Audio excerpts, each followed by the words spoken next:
The Willow Creek Courthouse was the kind of building you could miss if you weren't looking for it. Its white paint had faded to the color of old bone, and the front steps sagged in the middle from decades of boots, heels, and the occasional muddy paw. The bell above the entrance hadn't rung in years, though folks swore they could still hear it on stormy nights. Inside, the air was a mixture of polished oak, stale coffee, and the faint trace of wet dog. Today, that last smell wasn't imagined. Jasper, the dog at the center of the storm, sat patiently near the defense table, his fur a patchwork of black and white, like a storm cloud breaking over snow. His amber eyes scanned the room with the quiet focus of someone or something that had seen trouble before. He was a sheepdog through and through, bred for work, trained for loyalty, and if the prosecution was to be believed, guilty of slaughter. The benches were filled with locals who had abandoned their Friday chores to watch the drama unfold. Farmers in overalls sat beside shopkeepers in cardigans, and even a few high school students had skipped class under the thin excuse of civic interest. In a town of under 2,000 people, this was the biggest trial since Old Man Haskins got caught selling moonshine out of his root cellar in '92. The case had split the town clean down the middle. On one side were the folks who swore Jasper was a hero, claiming he had been protecting the flock from coyotes when the neighbor's sheep died. On the other were those who called him dangerous, insisting he'd mauled the animals in a frenzy. The truth seemed as tangled as the winter brambles out by the creek. Tom Weaver, Jasper's owner, looked every bit the part of a man carrying too much weight on his shoulders. His broad frame slouched forward in his chair, hands clasped tightly, knuckles pale. His farm had been in his family for 3 generations, and losing Jasper wouldn't just break him emotionally, it could ruin his livelihood. In a place where trust was currency, a farmer with a killer dog wasn't welcome at the market.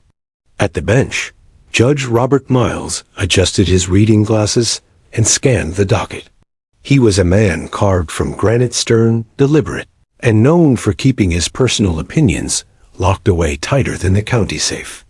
His silver hair was cropped short, his suit crisp, despite the summer heat pressing against the courthouse windows. He tapped his gavel lightly, more to settle the crowd than to call for order. The prosecution, a sharp-eyed woman named Linda Caro, stood with a stack of files tucked under one arm. Her voice had the practiced edge of someone who had turned more than one small-town dispute into a career maker. She'd taken the case personally, claiming that dangerous animals had no place in Willow Creek. She barely glanced at Jasper. To her, this was about principle and perhaps about the upcoming county election. The defense attorney, Bill Hanlon, was a local. He wasn't flashy.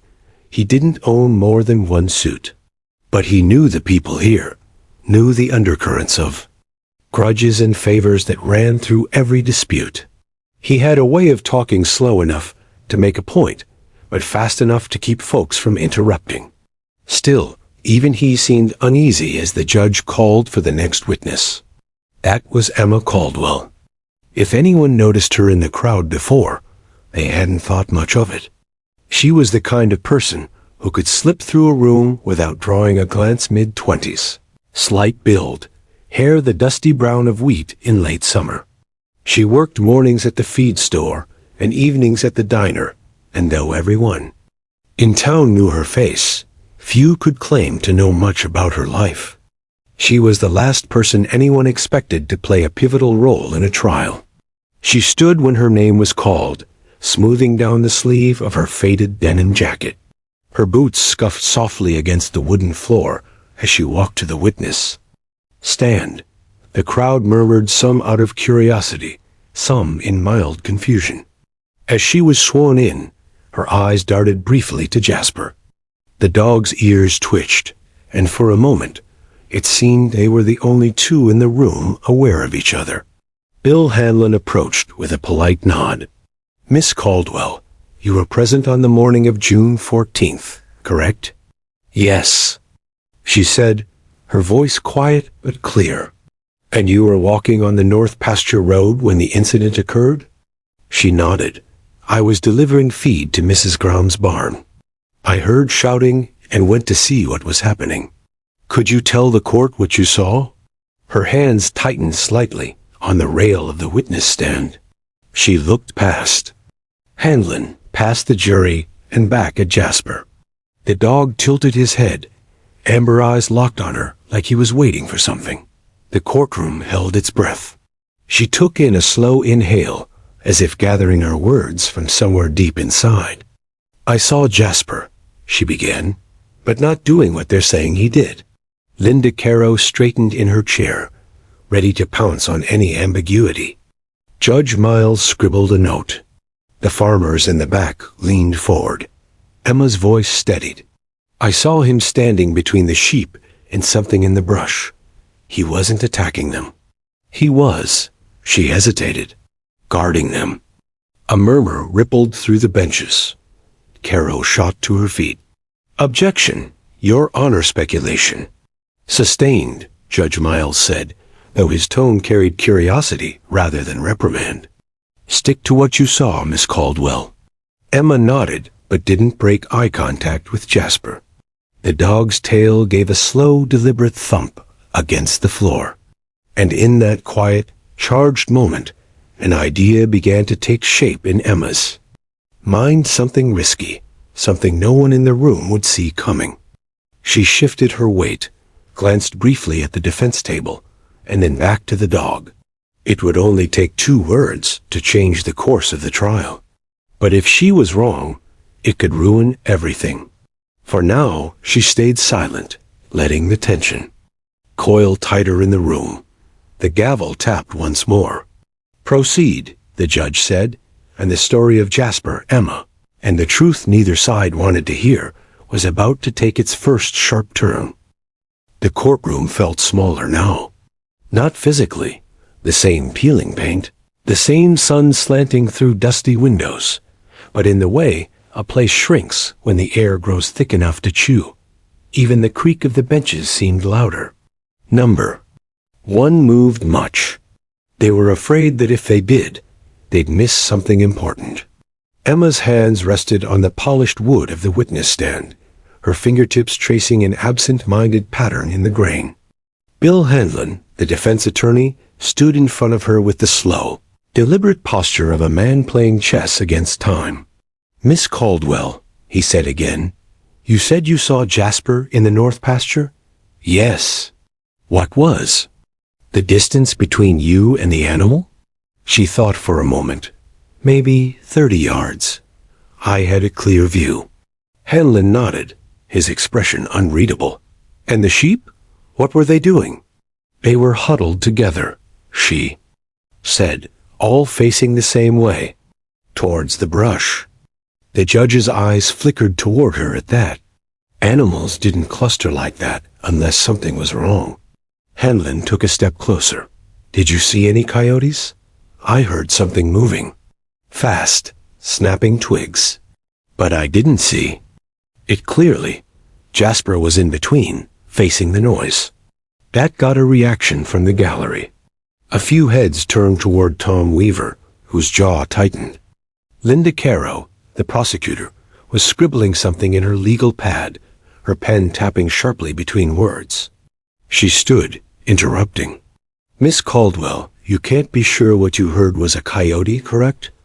Emma met her gaze. "No, I can't be sure, but I've lived here my whole life. I know what coyotes sound like." Caro's mouth pressed into a thin line. "But you admit you didn't see the animal in the brush?"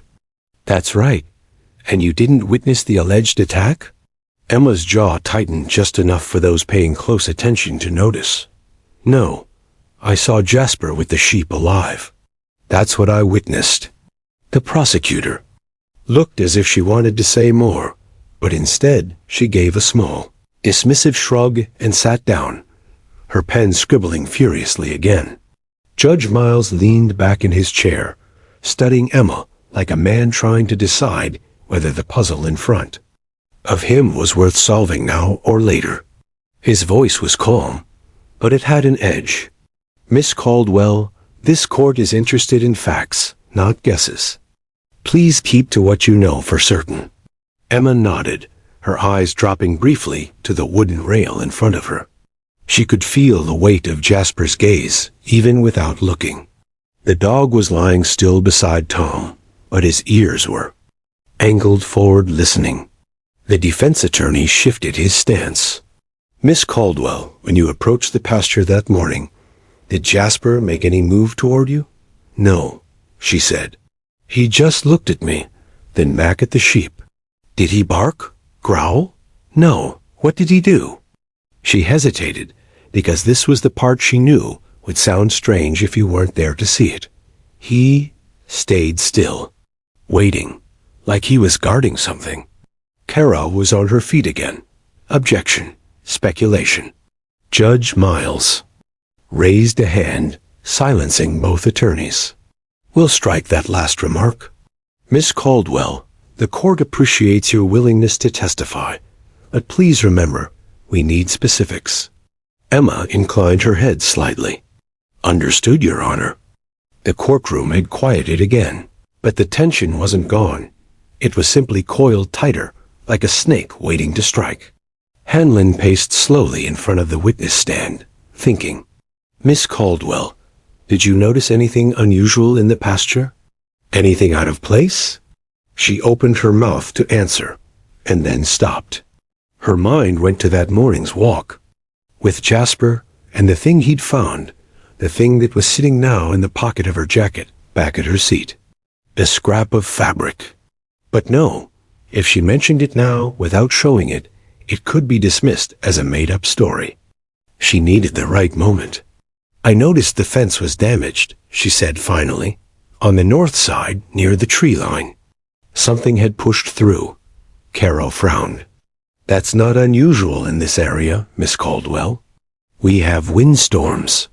We have deer." Emma's voice sharpened slightly. "Not with fresh claw marks." That got the judge's attention. "Claw marks?" "Yes, Your Honor, deep ones. And they were too high for a coyote.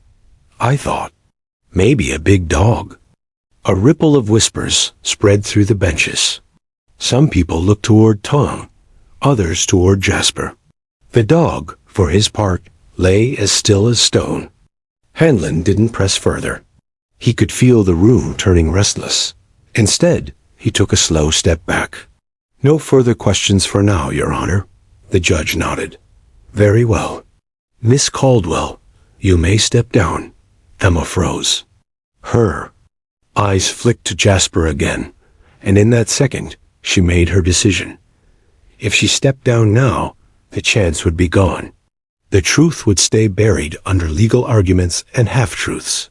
"Your Honor," she said, interrupting. Her voice wasn't loud, but it carried across the room in a way that made people stop shuffling and pay attention. Judge Miles looked mildly irritated. "Yes, Miss Caldwell?" She didn't answer him.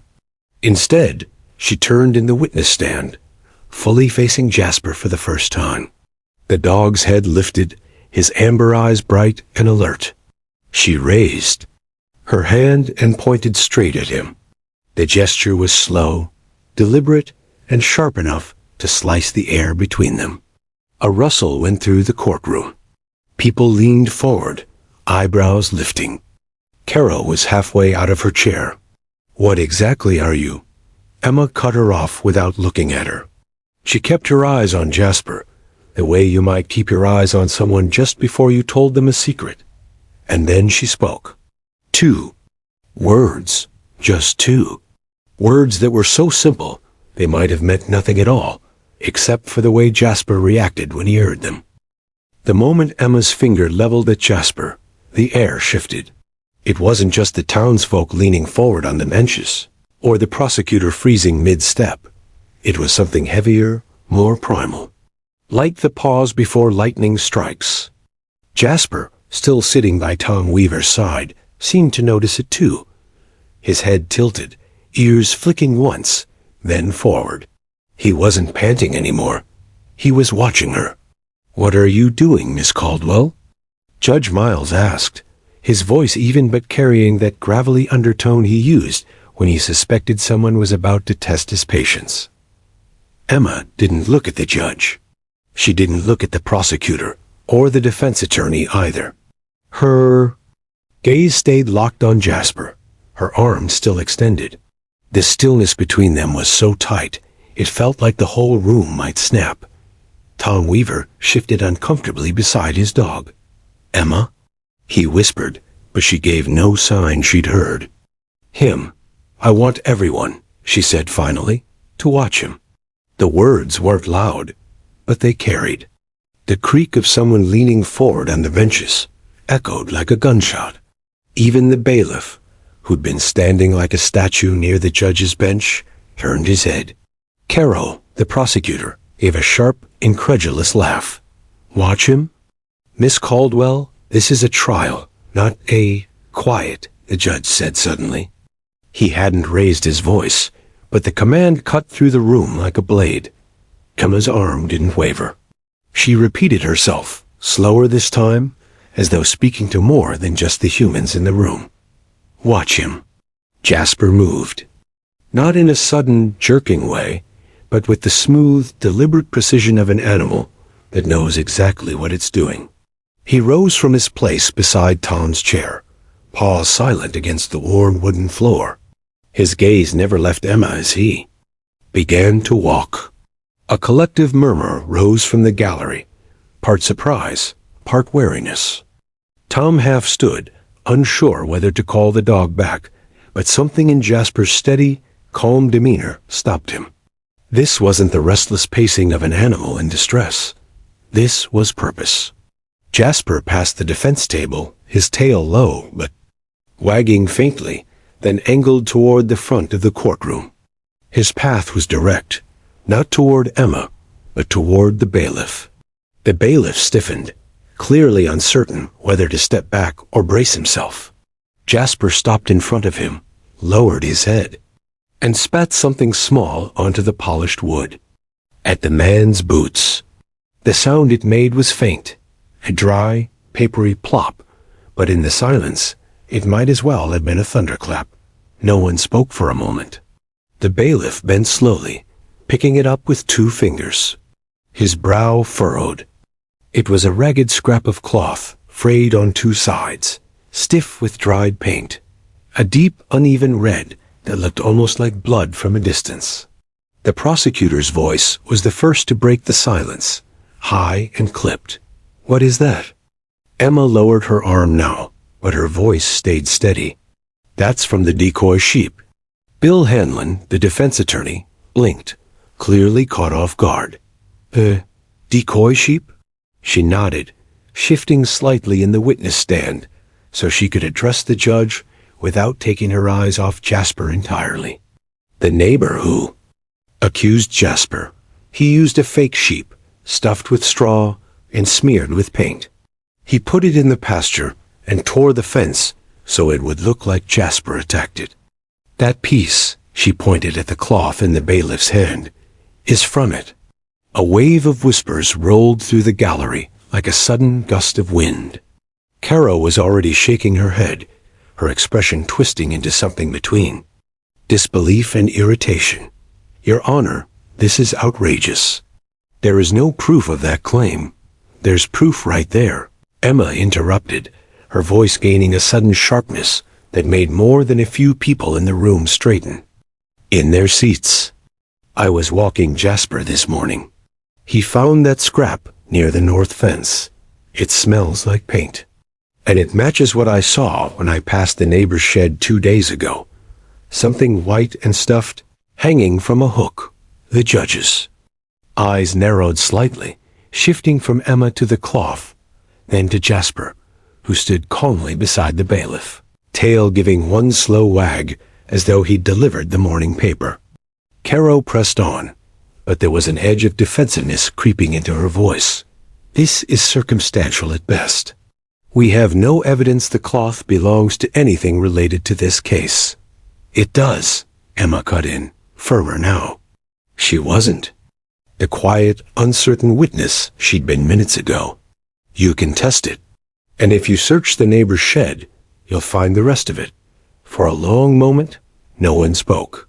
The judge leaned back in his chair, fingers steepled, eyes never leaving the cloth in the bailiff's hand. Then, with deliberate calm, he said, "Bring it to me." The bailiff stepped forward, placing the scrap carefully on the bench before retreating. Judge Miles examined it, his thumb brushing over the stiff, flaking paint. His face was unreadable, but the weight of the moment was enough to still even the restless shifting of the crowd. "This," he said slowly, "is interesting." That one word carried more shock than if he'd slammed the gavel. Judge Miles was not a man easily swayed by theatrics. For him to call something interesting meant it had crossed the line from noise to signal. Emma's heart was pounding now, though she kept her breathing steady. She knew she'd taken a risk, speaking out of turn, confronting the dog directly, forcing the moment into the open, but it had been worth it. She glanced at Jasper, who was watching her with that same quiet, knowing look. Tom Weaver finally exhaled, a sound of relief mixed with confusion. Bill Hanlon, ever the tactician, simply stepped back, letting the scene speak for itself. Caro, though, wasn't done. "Your Honor, this so-called evidence could have been planted." The judge held up a hand. "I'll hear arguments on its admissibility later. For now, the court will recess for 30 minutes. Bailiff, secure that cloth. Sheriff, I want you and a deputy to visit the neighbor's property immediately. If there's more to this, we'll find it." The gavel struck once, sharp as a gunshot. The room erupted, voices overlapping, feet scraping, the buzz of a story already taking root in the town's gossip vines. But Emma stayed still for a moment longer, her eyes meeting Jasper's one last time before stepping down from the witness stand. Somehow, she thought, he knew this wasn't over. The courtroom was still buzzing when everyone returned from recess, though now the noise had changed. Before, the hum had been a mix of boredom and idle curiosity. Now it had an electric crackle. People spoke in quick, hushed bursts, heads bent toward each other, glancing toward the front like gamblers checking the dealer's hands. The scrap of cloth sat in a sealed evidence bag on the judge's bench. Judge Miles himself had been unusually quiet since the recess began, only speaking in short commands to the bailiff and the sheriff. No one knew exactly what was found during those 30 minutes, but the deputies had returned, and the neighbor at the center of the accusation was sitting rigidly in their seat, hands clasped too tightly. Emma sat in the witness box again, though she'd been allowed to step out during the break. She hadn't moved far, just leaned against the wall near the big courthouse windows, watching dust swirl in the shafts of afternoon light. Jasper had stayed by Tom's side, calm as a saint, his gaze sweeping the room with the same patience he might use to watch a flock. Now, as the judge called the court back to order, Emma knew the moment she had been working toward was coming. "Miss Caldwell," Judge Miles began, "you will continue your testimony." She nodded, her voice steady, but her stomach a knot. "Yes, Your Honor." Bill Hanlon stepped forward. "Miss Caldwell, this morning you made an unusual request of the court, that we watch him." "That's right." Hanlon turned toward Jasper, then back to Emma. "Why did you say that?" The room leaned in. Emma didn't answer right away. Instead, she shifted her chair so that she could face Jasper directly again. The dog's ears perked, his body tensing slightly as if reading the change in the air. "Because," she said at last, "I knew what he could do." Caro snorted. "What? Fetch the morning paper?" Emma didn't look at her. She kept her eyes on Jasper, her voice clear but low. "Something like that." Hanlon raised an eyebrow, stepping back to give her the space to act. Emma lifted her arm again. Her index finger extended toward Jasper, the same deliberate. Slow motion as before. Gasps scattered through the benches. people remembering what had happened the first time she did this. And then she spoke the two words again. Watch him. This time, Jasper didn't simply rise. He moved with immediate, focused purpose. His paws padded softly across the floor, each step measured, his gaze fixed on Emma as though awaiting further instruction. Then, without looking at Tom or the judge, Jasper veered to the far corner of the courtroom, toward the table where the prosecutor's files were stacked. Caro stood up instantly, alarm flashing across her face. What is he? The dog nosed under the bottom file folder, then hooked something small with his teeth and backed away. He padded toward the center of the room, dropped it on the floor, and stepped back. It was a white scrap of synthetic fleece, caked with the same deep red paint as the earlier piece. The room erupted. Caro sputtered, That's... But her voice faltered. The sheriff, already moving forward, picked it up and examined it under the fluorescent lights. Same material, he said, his voice flat but carrying. Exact match to the piece from earlier. Caro's face had gone tight, her jaw working as if she was trying to grind the moment into dust before it could settle. Your Honor? This is highly irregular. This is highly relevant. Judge Miles cut in, his voice sharp. His gaze flicked between the prosecutor and the accused neighbor. Sheriff, was the search completed? The sheriff nodded. Yes, Your Honor. We found a life-size sheep decoy in the neighbor's shed, stuffed with straw. Multiple tears in the fabric. Painted red, it's missing several pieces. He held up a clear evidence bag with the decoy's remains, the paint, flaking under the lights. A collective intake of breath filled the room. Caro tried again. This is still circumstantial. It's a staged attack, Emma said suddenly, the words falling into the room like stones into water. The neighbor wanted it to look like Jasper had killed a sheep, but all Jasper did was find the truth. The judge's gaze returned to her, and for the first time since the trial began, his stern mask cracked just slightly, not into a smile, but into something sharper. Curiosity. You seem very sure of yourself, Miss Caldwell, he said. Slowly, Emma didn't flinch. I am, Your Honor. I've seen that dog work. He protects. That's his nature. That's why I knew, when I told you to watch him, he'd show you the truth himself. For a long moment, the judge said nothing. His gaze shifted to Jasper, who stood calmly near the bailiff again, tail giving the slow, steady wag of a dog. Who had done his job? Tom Weaver had his face in his hands, whether from relief, disbelief, or the weight of what this meant for his farm, no one could tell. Finally, Judge Miles straightened in his chair, his gavel resting lightly in his hand. I've presided over many trials in my years, he said, his voice carrying into every corner of the room. But I can't recall one where a witness pointed to a dog and said, watch him, and then the dog brought me the evidence. A ripple of quiet laughter moved through the gallery, but it died quickly when the judge continued. This court will review the admissibility of these items and consider charges against the neighbor for filing false statements and staging evidence. For now, his gaze swept over the room, finally landing on Tom. Jasper is free to go? The gavel came down once, crisp and final. Tom let out a breath like he'd been holding it for a year. He knelt and wrapped his arms around Jasper's neck, his voice rough. Good boy. You're a damn good boy. Emma stayed seated for a moment longer, watching them. She didn't smile, not yet. The trial wasn't truly over until all the charges against the neighbor were settled. But the truth had finally surfaced, and she'd trusted Jasper to bring it out in the open. And he had. For a moment after Judge Miles's gavel fell, no one moved. The sound still hung in the air, sharp as a rifle shot in the mountains. Then, like water breaking through a dam, the courtroom exploded into motion. People twisted in their seats.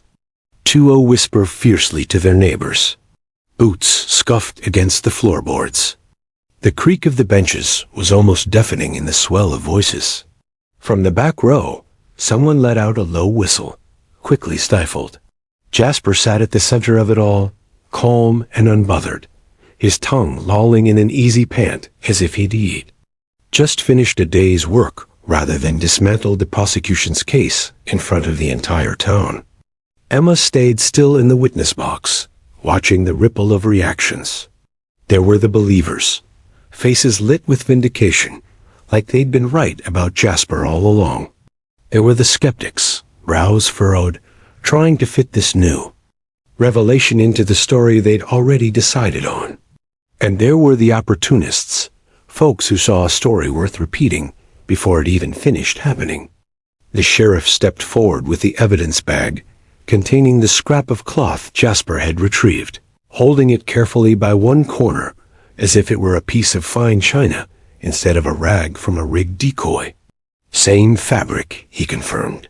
For the record, as the fleece found in the shed, we'll have it tested to confirm paint composition matches.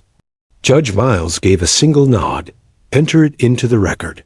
Caro, the prosecutor, was pale beneath her practiced courtroom. Composure. She shuffled her papers, as though the right page might contain a miracle. Her voice, when it came, was clipped and tight. Your Honor, I still maintain that the connection between these scraps and the incident in question will be evaluated. The judge interrupted. But right now, we have tangible evidence of a staged scene. That cannot be ignored. Her jaw flexed, but she didn't argue further. Instead, she sat heavily, her pen tapping once against her pad before going still. It was Bill Hanlon, who broke the silence after that. Your Honor, I'd like the witness to explain exactly how this evidence came into her possession earlier today. Emma cleared her throat softly, straightening in the stand. I was walking Jasper along the north pasture fence. Tom was inside repairing a gate. Jasper stopped near a clump of weeds by the fence line and wouldn't move. When I went over, I saw he had something in his mouth. I told him to drop it, and that's when I saw the cloth. Why didn't you bring it forward immediately? Hanlon asked. I wasn't sure anyone would believe me, Emma admitted, her eyes scanning the room. It's one thing to say I saw something suspicious. It's another to let Jasper prove it himself. I figured if you all saw him find something here, in front of everyone, you'd have to take it seriously. A ripple of agreement murmured through the gallery. The judge's pen tapped once against his desk, a slow, deliberate rhythm.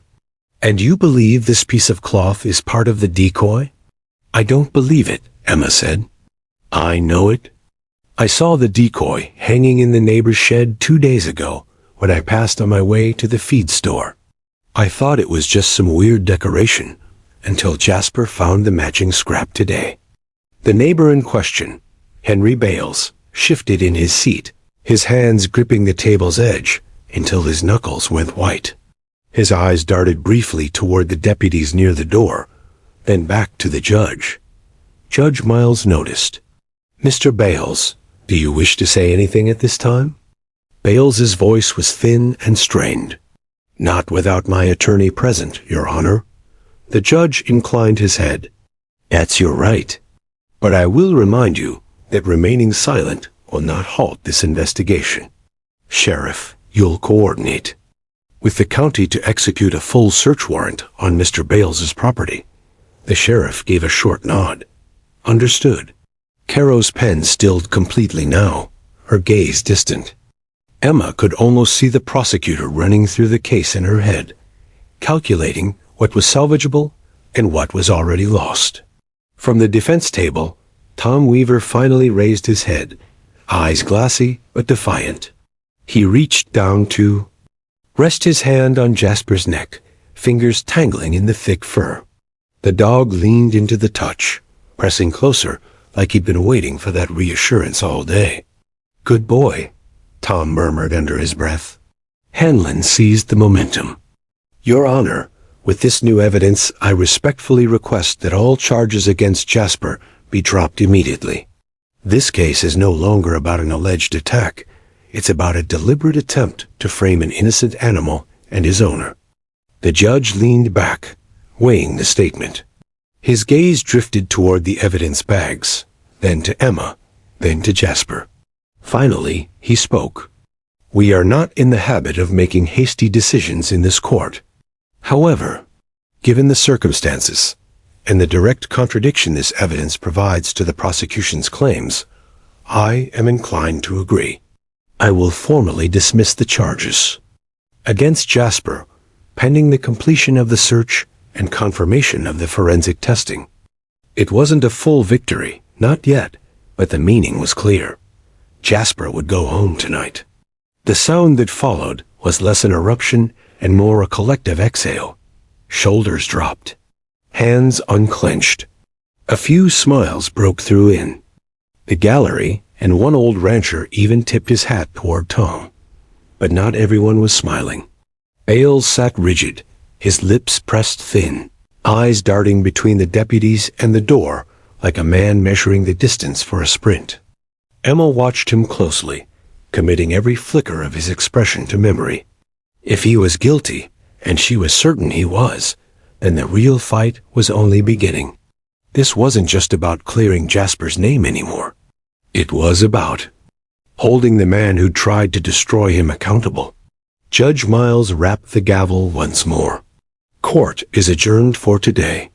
We will reconvene when the sheriff has completed the search and all evidence has been logged.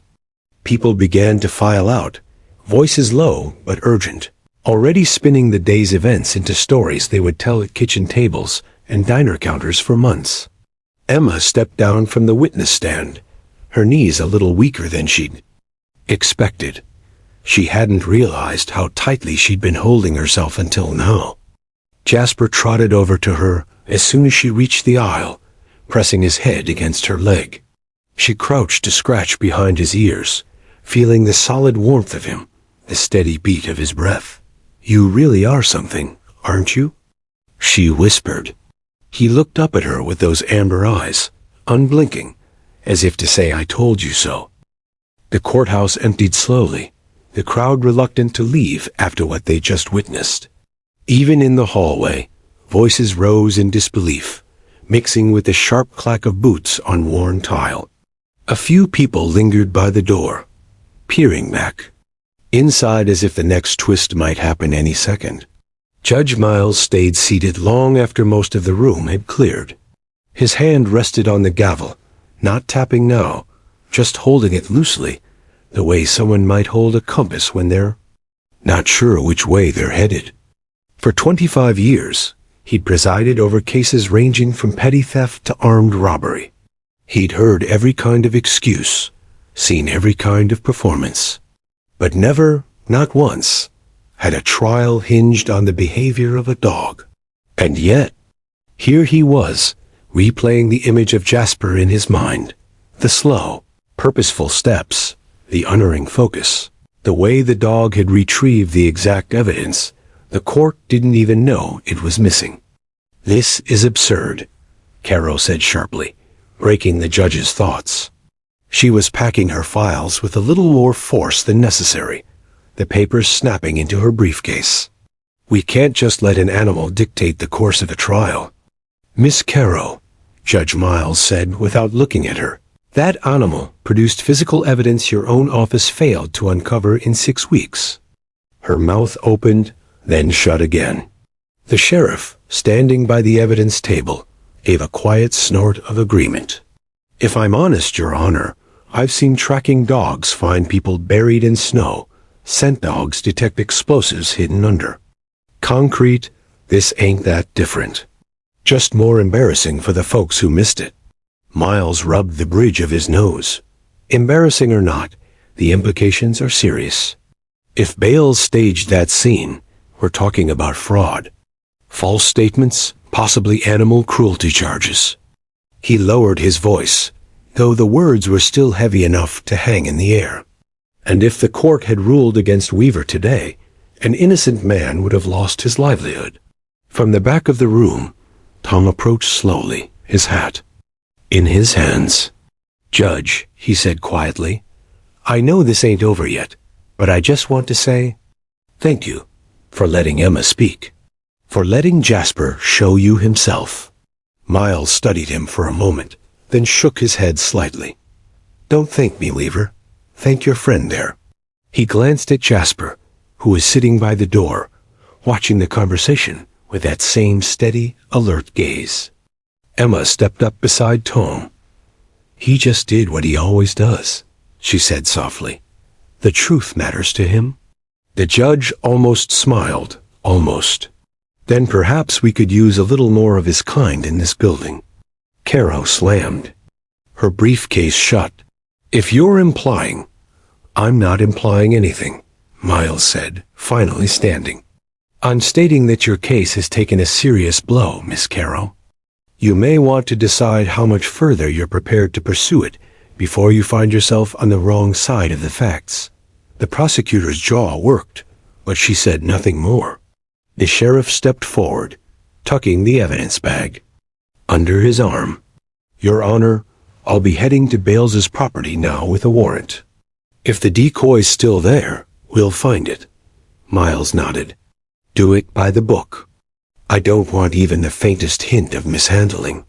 When the sheriff left, the echo of his boots faded into a sudden quiet. Only the low hum of the old fluorescent lights remained. The judge sank back into his chair for a moment, his fingers drumming against the armrest. He wasn't a man given to drama, but he knew that what had happened today would be talked about for years. And he knew something else too, that the credibility of his court had been tested in a way he'd never anticipated. Because it wasn't just Jasper who had been on trial. It was the system itself. Miles finally stood and gathered his robe around him.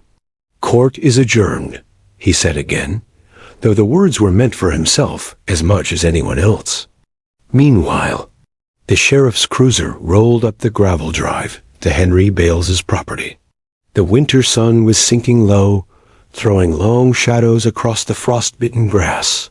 A second deputy followed in another car, the tires crunching loud.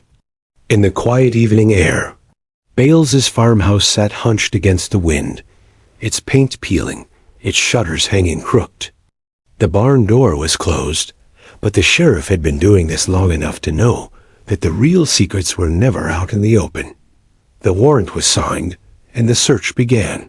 In the dim light of the barn, the first thing they saw was a row of tools, their handles worn smooth. The second was a pile of feed sacks. But it was the third thing that caught the deputy's eye, a shape under a tarp in the corner. When they pulled it back, the smell of fresh paint hit them first. Beneath it lay the decoy, a full-size model of a sheep, its synthetic fleece ripped in several places, red paint smeared unevenly across its chest. Beside it sat a tin of the same paint, still open, with a stiff brush resting inside. The sheriff's lips pressed into a thin line. "Bag it, photograph everything." In one of the fleece tiers, he spotted a gap, big enough to notice something missing. He didn't need a lab to tell him it matched the scraps Jasper had found. Back at the courthouse, Judge Miles was in his chambers when the call came. He listened without interrupting, the sheriff's voice steady but grim.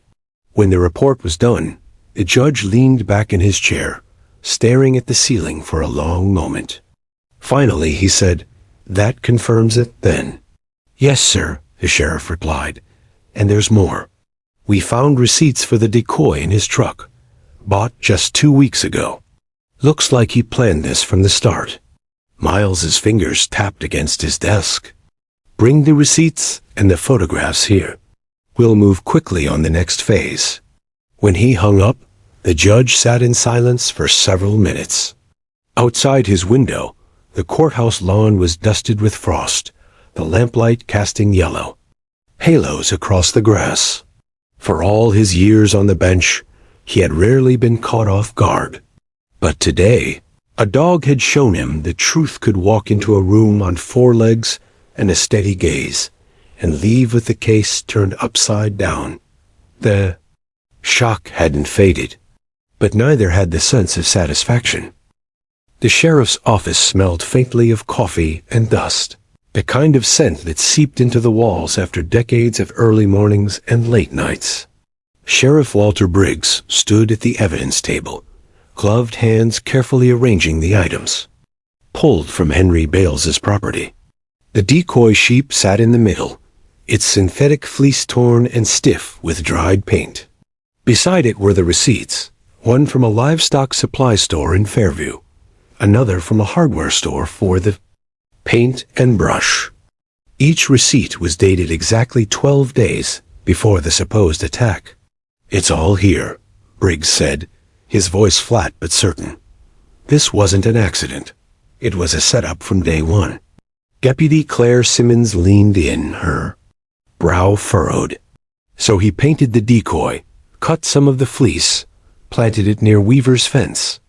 But why? What's the end game here?" Briggs didn't look up. "Land? Land? Tom Weaver's ranch backs right up to Bales's property. I've heard whispers that Bales wanted to expand his grazing territory, but Weaver wouldn't. Sell. If Tom got slapped with charges, lost his permit, maybe even his animals, well, that land might just go up for sale at a bargain." Claire let out a low whistle. "That's cold." "That's business," Briggs corrected, his mouth a thin line. "At least to men like him." By late afternoon, the evidence table was packed with photographs, close-ups of the fleece tiers, the matching scrap Jasper had found, even a blurry shot of Bales's boot prints in the barn dust. It was airtight. But airtight cases didn't always mean easy endings. Meanwhile, Emma was walking Jasper back to her truck in the parking lot behind the feed store when she heard it, the low rumble of an engine idling too low. She turned, scanning the row of vehicles. Most were empty, their windows catching the pale winter light. But halfway down the row sat a beat-up green pickup she didn't recognize. The driver's face was shadowed by a cap, but the way he sat, unmoving, watching, sent a shiver down her spine. "Come on, boy," she murmured, quickening her pace. Jasper stayed close to her leg, his ears flicking back and forth. When she reached her truck, she slid inside, locked the doors, and started the engine. She risked one glance in the mirror. The green pickup was still there. She pulled out onto Main Street. The truck followed. Emma's fingers tightened on the steering wheel. She ran through her options, turned toward home and risk leading him there, or head somewhere public. She chose public. The sheriff's office wasn't far, and she didn't slow down until she was pulling into the lot. As soon as she cut the engine, the green pickup rolled past, not stopping, but not rushing either. Just moving on. She didn't wait to wonder. She grabbed Jasper's leash and hurried inside. Briggs was still at the evidence table when she burst in. "Sheriff," she said, a little breathless, "I think someone just followed me." He straightened immediately. "Start from the top." She told him everything. The idling truck, the man watching, the slow follow down Main. Briggs listened without interrupting, then nodded to Deputy Simmons. "Run a plate search on every green pickup in the county. Look for anyone tied to Bales." Emma hesitated. "You think it's connected?" Briggs gave her a look that said he didn't believe in coincidences. "You've been in the middle of this since day one, and now you've helped provide the evidence that's going to bury him. If he's got friends or debts, you might be a problem he wants gone." A cold knot settled in her stomach. She reached down, running her hand over Jasper's head. The dog stayed pressed against her leg, watchful, his eyes flicking toward the door every few seconds. By nightfall, word had spread. In the diner, folks spoke in low voices over their coffee. At the gas station, the cashier leaned across the counter to whisper to a customer about the decoy scandal. And on the far edge of town, in a dimly lit kitchen, Henry Bales sat at his table, a half-empty glass in front of him, staring at the wall. His phone buzzed. He picked it up, listened for a few seconds, then said, "We've got to make sure she keeps her mouth shut." The dog, too. Back at the sheriff's office, Briggs was looking at the search results. Deputy Simmons pointed. "At the screen, that's him. Green 94 Ford, registered to Dale Purvis. 2 priors for intimidation, 1 for trespassing. And guess who he plays poker with every Thursday?" "Bales," Briggs said flatly. "Bingo." Briggs leaned back, his jaw tightening. "Keep eyes on Purvis. Discreet. If he so much as scratches his nose near Emma's place, I want to know about it." Later that night, Emma pulled into her driveway, the cold air biting at her cheeks. She got Jasper inside, checked the locks twice, and turned on the porch light. But even as she settled onto the couch, she couldn't shake the feeling that the walls felt thinner tonight, like someone was just on the other side, waiting. Jasper padded over and rested his chin on her knee, his eyes locked on hers. She scratched behind his ears, trying to steady her breathing. "We're in it now, boy," she murmured. "But we're not going down easy." At the same hour, in a quiet corner of town, Briggs sat at his desk, flipping through the photographs one more time. The evidence was solid. The motive was clear. But the case wasn't just about proof anymore. It was about protection. And if he was reading the signs right, things were about to turn dangerous. The dawn crept quietly over the sleepy town, the sky painted in pale pinks and blues, but there was no peace in Emma's heart. She sat at her kitchen table, a cup of coffee cooling untouched before her, while Jasper lay alert at her feet, ears twitching with every creak and whisper from the old house. The night's silence had been heavy, a reminder that danger was close. The green pickup's shadow still haunted her thoughts, and Sheriff Briggs's warning echoed sharply in her mind. The threats were real, and time was running short. Her phone buzzed suddenly. She jumped, fingers trembling as she grabbed it. It was Briggs. "Meet me at the station." Now, his voice was steady, urgent. Emma didn't hesitate. She grabbed her coat and clipped Jasper's leash on, there, breath steaming in the cold morning air as they hurried to the sheriff's office. Inside the station, the mood was tense. Briggs motioned Emma to a side room, where the deputy had laid out new evidence on the table photos of Dale Purvis spotted. Near Emma's house, surveillance footage from a gas station showing him lurking around after dark, and a map with circles marking key locations. "We've been tracking Purvis all night," Briggs explained. "We believe he's planning something, probably to intimidate you or worse." Emma's heart pounded. "Can Jasper help?" Briggs smiled faintly. "He's our best chance. Purvis might think twice if he knows the dog's watching." The plan was simple but dangerous. Emma and Jasper would take a monitored route through town, with deputies discreetly tailing them. The hope was to bait Purvis into making a move, so the sheriff's team could catch him red-handed. Emma felt the weight of every step, but Jasper's calm confidence was a balm. They passed familiar storefronts, now buzzing with the quiet anxiety of a town caught in a web of suspicion and fear. As they neared the outskirts, the green pickup appeared again, this time parked near a derelict barn. Purvis was there, pacing, unaware of the eyes tracking him. Jasper's ears perked. He pulled slightly on his leash, alert and focused. Emma's breath caught. Suddenly, Purvis strode toward them, his face twisted in a sneer. "Water? You doing here, Weaver? Thought you'd be hiding by now." His voice was low, threatening. Emma stood tall, her grip tightening on Jasper's leash. "We're not scared of you." Purvis lunged forward, but before he could reach them, sirens wailed in the distance. Deputies appeared from the shadows, blocking escape routes. Caught and cornered, Purvis scowled but knew the game was over. Back at the station, the arrest. was made official. Briggs filed the charges for intimidation, trespassing, and conspiracy alongside the evidence gathered against Bales. Emma finally allowed herself to breathe. Justice wasn't just about winning a trial. It was about standing up and not backing down. Jasper wagged his tail happily, as if sensing victory. The courtroom reopened weeks later for the final hearing. Judge Miles, solemn and steady, listened as the prosecution laid out the undeniable truth. Bales's plan had been exposed in full. The staged attack, the planted evidence, the intimidation attempts. The judge's gavel came down decisively. Henry Bales is hereby found guilty of fraud, obstruction of justice, and animal cruelty. Relief washed over the courtroom like a warm tide. Emma exchanged a look with Tom and smiled.